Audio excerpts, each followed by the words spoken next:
안녕하세요. 아마추어 철학자 정태문입니다. 저는 4, 5년 전에요. 추린 경기를 시작하면서 자전거를 타기 시작했습니다. 요즘은 좀 뜸한데요. 3, 4년 전에는 매주 한 2시간 정도는 탔으니까 정량화하면 대략 한 300시간, 400시간 정도를 탄 것 같습니다. 그래서 자전거 레벨을 갖다가 제 임의대로 9단계로 나누면 저는 한 레벨이 한 하상 정도라고 생각을 합니다. 그러니까 조금 아는 초보 정도이지요. 그래서 가부가 가부 속을 안다고요? 조금 아는 초보가 이제 자전거를 막 시작하려는 분과 생초보에게 이것만 알면 초보 탈출이 가능한 그런 모든 팁을 4단계로 나누어서 말씀을 드리도록 하겠습니다. 첫 단계는요, 자전거 구입. 두 번째 단계는요, 기본 준비물. 세 번째 단계는요, 라이딩 기본기. 그리고 네 번째 단계는 안전사항이 되겠습니다. 먼저 첫 번째 단계로 말씀을 드리면, 자전거 구입에 대해서 말씀을 드리면, 자전거에는 많은 종류가 있는데요. 여러분, 초보가 이해하면 되는 종류는 딱 3가지 있는데요. 여러분께서 구입 목적에 따라 선택을 하시면 되겠습니다. 그 3가지는 뭐냐면, MTB라고 그러죠. 마운틴 바이크, 산악 자전거가 하나 있고요. 그 다음에 로드 바이크, 그냥 로드 바이크, 우리 흔히 사이클이라고 그러죠. 그 다음에 그런 바이크가 있고요. 그 다음에 하나는 뭐냐면 하이브리드, 일반적으로 생활형 자전거라고 보면 되겠습니다. 그래서 MTB, 마운틴 바이크는 산악 자전거인데요. 특징이 뭐냐면 서스펜션, 그러니까 충격 흡수 기능을 가지고 있죠. 그래서 중량이 조금 나가는 편이고요. 가격도 약간 조금 비싼 편입니다. 그래서 주로 산악 지형에 적합한 그런 바이크가 되겠습니다. 그 다음에 로드 바이크는요, 우리가 흔히 말하는 사이클이라고 불리는 거죠. 그러니까 아스팔트 위를, 도로 위를 빠르게 달리는데 특화된 그런 바이크가 되겠습니다. 그래서 일반 자전거 대회나 철인 경기에서 주로 사용하는 바이크가 되겠습니다. 그리고 마지막 하이브리드는요, 쉽게 말해서 MTB와 로드바이크를 갖다가 로드바이크의 중간쯤 되는 건데요. 이 2가지 장점을 갖다가 섞어 놓은 그런 자전거라 보면 되는데요. 생활형 그런 자전거라고 보면 되겠습니다. 자, 여러분이 가장 하실 일은 뭐냐면 먼저 여러분이 구입 목적에 따라서 이제 이걸 하나 정하면 되겠죠. 산악이냐, 로드냐, 하이브리드냐. 그래서 하나를 정하시고요. 구체적으로 말하면 굉장히 골치 아픈데요. 시장에서 형성된 가격대를 믿으시고 구입하는 것이 초보에게는 현실적인 대안입니다. 그래서 MTB와 로드바이크는요, 대략 한 70만 원에서 90만 원 정도의 가격대를 생각하시면 되고요. 하이브리드 경우에는 30만 원에서 50만 원 정도의 가격대를 갖다가 구입하면 입문용으로 아주 적당하고 괜찮은 바이크를 구입할 수 있을 것입니다. 그리고 이 가격단에는 보면요, 복잡하게 프레임이 어떻고 구동계, 기어 이런 것들이 모든 것이 그 가격에 맞게 세팅되어 있습니다. 그러니까 여러분께서 가격을 결정하시고 그 다음에 디자인을 참조하시면서 자전거를 선택하시면 되겠습니다. 그래서 마음의 결정을 내리시고 자전거 샵을 방문하시면 여러분의 신체 사이즈에 맞춰서 여러분의 신체 조건에 맞춰서 사이즈가 결정이 될 거고요. 그리고 안장 높이라든지 여러 가지 기타 등등을 갖다가 자전거 샵에서 세팅을 해 주게 될 것입니다. 그래서 처음부터 너무 비싼 것은 제가 비추입니다. 추천하지 않습니다. 왜냐하면 처음에는 의욕이 앞서니까요. 이렇게 할 수 있는데 좀 시들해질 수 있습니다. 사실 저도 요즘 좀 약간 시들시들한 편입니다. 그래서 또 한 가지는 어떤 자전거가 본인에게 잘 맞는지 초보들과 잘 모르잖아요. 그래서 입문용 정도를 타시다가 좀 알면 이제 다음에 할 때 업그레이드를 하든지 아니면 좋은 자전거를 다음에 좀 사면 될 것으로 생각이 됩니다. 그 다음에 두 번째 단계는요, 기본 준비물인데요. 필수와 선택이 있는데 필수는 여러분께서 꼭 구입하시는 게 좋겠습니다. 예. 필수 물품은 뭐냐면 첫째 헬멧, 그 다음에 전용 바지, 그 다음에 저지, 그 다음에 옷이죠. 그 다음에 물통과 물통 홀들, 그 다음에 안경, 그러니까 선글라스 같은 개념이겠죠. 그 다음에 펌프, 요 5가지 정도가 필수 준비물이 되겠습니다. 그리고 선택사항으로는 굉장히 부품이 많은데요. 예를 들어서 뭐 장갑, 펑크 패키지가 있겠고요. 자전거 종합 툴도 있고요. 그 다음에 크리슈즈라고 신발 있죠. 그런 것도 있을 수도 있습니다. 그 외에도 많습니다. 그렇지만 그건 선택사항이니까 여러분께서 알아두시면 되고요. 헬멧을 대해서 말씀을 드리면 헬멧은 안전을 위해서는 반드시 여러분께서 구입해야 하고요. 그리고 머리 사이즈 조절 바가 있는 5만원짜리 정도 제품이면 충분하다고 생각을 합니다. 그리고 쾌적하고 즐거운 라이딩을 위해서는 전용 바지와 저지를 사는 것도 굉장히 좋습니다. 몇만원 정도만 투자하면요, 오래 입을 수 있고요, 좋습니다. 그리고 패드가 있는 전용 바지는요, 첫눈에 굉장히 어색하고 부끄럽고 그렇습니다. 근데 엉덩이에 초보 때 엉덩이의 통증을 좀, 사타구니 엉덩이의 통증을 줄여주는 역할을 충분히 한다고 봅니다. 그리고 물통과 홀드 또한 필수입니다. 라이딩을 하면 바람을 맞으면서 호흡하고 달리잖아요. 그러면 목이 좀 많이 마른 편입니다. 그래서 제 경우에는 대략 한 10분, 15분에 한 번씩은 물을 마시는 것 같습니다. 그래서 돈 한 10,000원이면 구입할 수 있으니까요. 반드시 구입해야 될 그런 필수품이 되겠습니다. 그리고 안경도 굉장히 중요한데요. 선글라스겠죠? 중요한데, 빠른 속도로 바이크를 타다 보면, 매너하다 보면 이물질이 들어올 수 있는데, 이것으로부터 우리의 눈을 보호해줄 수 있는 것이죠. 그래서 폼 때문에 머리 끼는 것이 아니고요, 안전 필수품이 되겠습니다. 예를 들었어요, 벌레나 아니면 차로를 지나가는 다른 차가 돌가루가 튀어나올 수도 있고요. 그 다음에 뭐 나무 밑을 통과하다 나무까지에 눈이 스칠 때 그것으로부터 우리의 눈을 보호한다는 것이죠. 그래서 안경은 굉장히 중요한 그런 필수품이 되겠습니다. 그리고 펌프도 필요합니다. 자전거 타이어에 적정 압력이 있는데요. 타이어마다 다른데 타이어에 보면 써져 있습니다. 그래서 뭐 70 psi, 90 psi. 저 같은 경우에는 로드바이크 110 psi 압력이 적혀 있는데요. 써 있는데 그렇게 보시면 되고요. 어쨌든 간에 그냥 자전거를 갖다가 타이어에 바람을 넣는다면요, 하루 이틀 지나도 조금씩 빠집니다. 그래서 일주일 지나면 굉장히 많이 빠져 있습니다. 반 이상은 빠져 있습니다. 그래서 여러분께서 라이딩을 하시기 전에 꼭 바이크의 압력을 체크하시고요, 적정 압력을 갖다가 여러분께서 맞춰야만이 쾌적한 라이딩을 할 수가 있습니다. 그리고 이것도 하나의 좋은 팁인데요. 비상시를 위해서 휴대폰이나 약간의 돈을, 혹은 카드 한 장을 갖다가 이 저지 뒤에 있죠. 저지 뒤에다가 이렇게 소지하는 것도 좋습니다.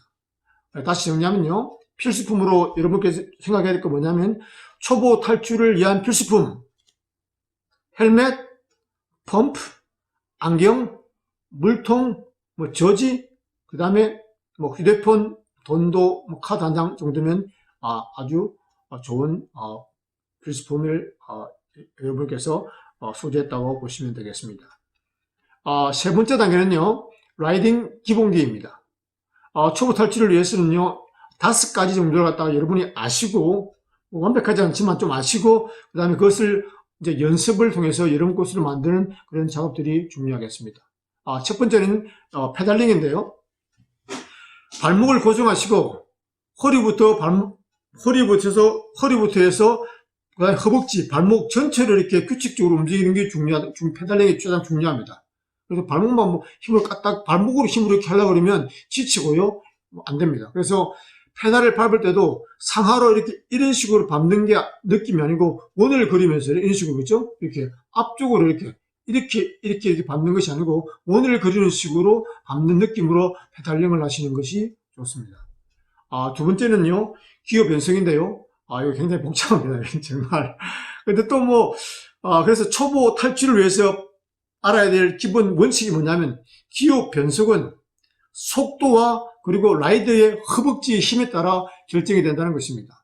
그래서 예를 들어서 앞에 기어가 2개고 뒤에가 10개가 있으면 우리가 20단이 되겠죠?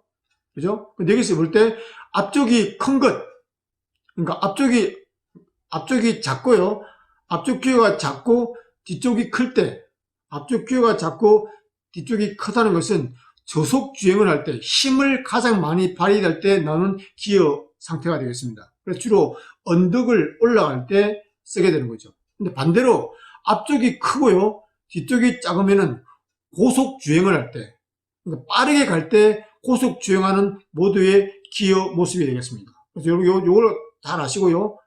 그 다음에, 그렇게 처음 시작할 때는 어떻게 되겠죠? 당연히 처음 시작할 때는 앞쪽은 작은 것하고, 그냥 뒤쪽이 큰 데서부터 처음 시작을 천천히 하겠죠. 그러면서 기어를 조금씩, 이제 변속을 시작하는 거죠. 그래서 자신의 속도와 그 다음에 자신의 허벅지 힘, 허벅지에 걸리는 힘을 갖다 보고 변속을 하시면 되겠습니다. 근데, 엑스타 형태로 기어가 놓여져 있으면, 조작을 하게 되면요, 소리도 나고요, 기어가 빠질 가능성이 있습니다. 어떤 의미냐면, 엑스타 같은 경우는 앞쪽에 작은 것과 그러니까 앞쪽에 작은 것, 뒤에 작은 것이면 엑스타가 됩니다. 그다음에 앞쪽에 큰 것과 뒤에 큰 것이 있으면 엑스타 형태로 이렇게 체인이 놓이게 됩니다. 그러면 소리도 나고요, 부딪혀서. 그 다음에 체인이 빠질 수 있다는 것입니다. 네. 차 운전을 배울 때와 똑같은 과정을 밟게 되는 거죠. 처음에는 눈으로도 보고요, 생각도 막 하면서 이렇게 합니다. 그래서 좀 타다 보면 자연스럽게 변속을 할 수 있게 됩니다. 그러나 시행착오를 좀 줄이기 위해서는요, 보다 효과적으로 여러분께서 라이딩을 하시기 위해서는 동영상이나 지인들의 설명을 듣고 이해한 상태에서 많은 훈련을 할 필요가 있겠습니다. 그리고 라이딩을 마친 후에는 가장 헐거운 상태죠. 그 어떤 상태인가요? 앞쪽은 작은 것, 뒤에는 큰 것. 여기 이렇게 둬야만이 와이어가 이렇게 당기는 브레이크 할 때 와이어가 늘어나지 않게 되는 것입니다. 그래서 그 상태로 두고 다음에 타시면 되겠습니다. 그 다음에 세 번째인데요. 세 번째는 가끔 손을 잡는 위치를 바꾸거나 엉덩이를 이렇게 가면서 이렇게 들어주는 것도 좋습니다. 장시간 한 곳을 오래 쓰게 되면요, 그 다음에 경직이 되고요, 통증이 나타날 수 있습니다. 그래서 가끔 변화를 주는 것도 좋은 방법이라 하겠습니다. 근데 자전거를 타다 보면요, 이 하체를 많이 쓰잖아요, 돌리잖아요. 근데 하체보다는 어때는 상체에 통증이 나타나고요, 상체가 이렇게 타고 가다 보면 경직되는 수가 많습니다. 그래서 여러분께서 자전거를 타기 전후로 해서 상체로 스트레칭을 할 필요가 있습니다. 그 다음에 넷째는요, 중심을 이동하는 방법과 중요성을 아는 것이 굉장히 중요합니다. 이건 조금 어려울 수 있는데요, 머리로 잘 이해하시고 자기 것으로 되도록 이렇게 노력하시는 게 중요합니다. 예를 들어서요, 브레이크를 잡을 때 무게 중심이 앞쪽으로 이렇게 잡아버리잖아요. 그러면요, 급하게 브레이크를 빠른 속도에 가다가 급하게 앞쪽에서 팍 잡아버리면 확 이런 식으로 꼬꾸라지는 거죠. 그래서 많이 다칠 수도 있고 위험한 상황이 될 수 있습니다. 그때는 어떻게 하냐면 이 가다가요, 앞쪽으로 이렇게 오는 게 아니고 뒤쪽으로 엉덩이를 빼면서 뒤쪽으로 밀면서 브레이크를 잡는 거죠. 무게 중심을 뒤쪽에 두면서 브레이크를 밟아야 된다는 것입니다. 그래야만이 나름대로 안전하게 스탑을 할 가능성이 높은 거죠. 그 다음에 한 손으로 타기, 한 손만 잡고 타는 거요. 그 다음에 이제 이렇게 이거 컵이지만 한 손으로 물 마시기 있잖아요. 한 손으로 물 마시기. 이런 걸 할 때 마찬가지입니다. 이 상체 앞쪽으로 이 무게중심이 와 있으면 안 되고요, 안장 쪽 중심축에다 무게중심을 둬야 됩니다. 그래야만 우리가 자전거 앞바퀴를 갖다가 잘 통제할 수가 있습니다. 그래서 한 손 타기, 물 마실 때, 이렇게 수신호를 위해서는요, 이 한 손이 필요하거든요. 한 손을 잡고 한 손으로 수신호 할 때 경우가 있으니까 그때는 무게중심을 앞쪽이 아니라 중심축에다가 두는 그런 걸 이해하시고 이렇게 연습을 좀 많이 하셔야 될 것입니다. 그 다음에 다섯 번째는요, 그 다음에 코너링을 할 때, 코너에서 회전을 할 때 안쪽으로 들어갔다가 바깥으로 나오는, 안쪽으로 일단 먼저 들어가 바깥으로 나와야 됩니다. 그래야, 왜냐면 원심력이 있잖아요. 휙 도는데 원심력에 의해서 바깥으로 밀리게 되는 거죠. 그럴 때 밀리게 될 거다 미리 예상을 하고 여유 공간을 확보하는 그런 생각을 해야 됩니다. 그리고 또 코너링 할 때는 바깥쪽에다 발을 내려서요, 그쪽에 내려놓으면서 힘을 줌으로 해가지고 미끄러지거나 밀림을 좀 줄일 수 있는 그런 것도 여러분께서 하셔야 됩니다. 이걸 다 이렇게 타면서 보여드리는데 이게 상황이 이렇게 안 되네요. 기회가 되면 다음에 그런 식으로 한번 보여드리도록 하겠습니다. 그리고 코너링을 할 때 핸들을 틀어서 코너링을 할 생각을 하지 마시고요. 전체가 몸에 가서 전체가 뉘어지면서 몸을 전체에 뉘어서 회전하는 그런 방법을 알아야 되고요. 그렇게 해야만이 또 슬립에서 넘어지는 그런 것들 예방을 할 수가 있습니다. 그 다음에 이제 마지막 단계로 안전입니다. 네. 여러분이 초보라면 일반 도로는 좀 위험할 수 있습니다. 그래서 자전거 전용 도로나 산책길을 이용해서 좀 많이 연습을 하시고요. 그리고 또 밤에 하는 라이딩은 될수록 피하는 게 좋겠습니다. 밤에는 굉장히 위험하거든요. 뭐 라이트를 달았다고 해도 굉장히 위험합니다. 이게 시야도 확보가 잘 안 되고요. 안에 뭐 앞에 뭐 장애물 때문에 어떻게 넘어질 수도 있고요. 네. 그래서 밤 라이딩을 될 수 있게 피하시고 안전한 장소에서 하시고요. 그 다음에 안전장구, 헬멧, 그 다음에 안경, 선글라스, 그런 것, 그리고 장갑, 넘어질 수 있으니까요. 넘어졌을 때 손을 보호할 수 있는 장갑, 이런 것도 소지하고 라이딩을 하는 것이 좋겠습니다. 어떤 운동에도 마찬가지지만 여러분께서는 자주 많이 타는 것이 상책입니다. 예. 타다 보면요, 근육도 익숙해지고요, 기어 변속, 코너링을 돌 때 어떤 그런 것도 굉장히 자연스러워지고 효과적으로 라이딩을 할 수 있게 될 것입니다. 그래서 일단 여러분께서 일단 해야 될 게 뭐냐면, 일단 자전거를 결정하시고 구입하시고, 그 다음에 필수 구입품 말씀드렸죠. 5가지. 예, 그것도 구입하시면 좋습니다. 구입하시고, 그리고 그걸 구입한 상태에서 밖으로 나가는 겁니다. 그래서 조금 안전한 곳에서 이제 타보는 거죠. 그래서 타는 겁니다. 그게 굉장히 중요합니다. 그리고 이제 타다가 의문이 발생하잖아요.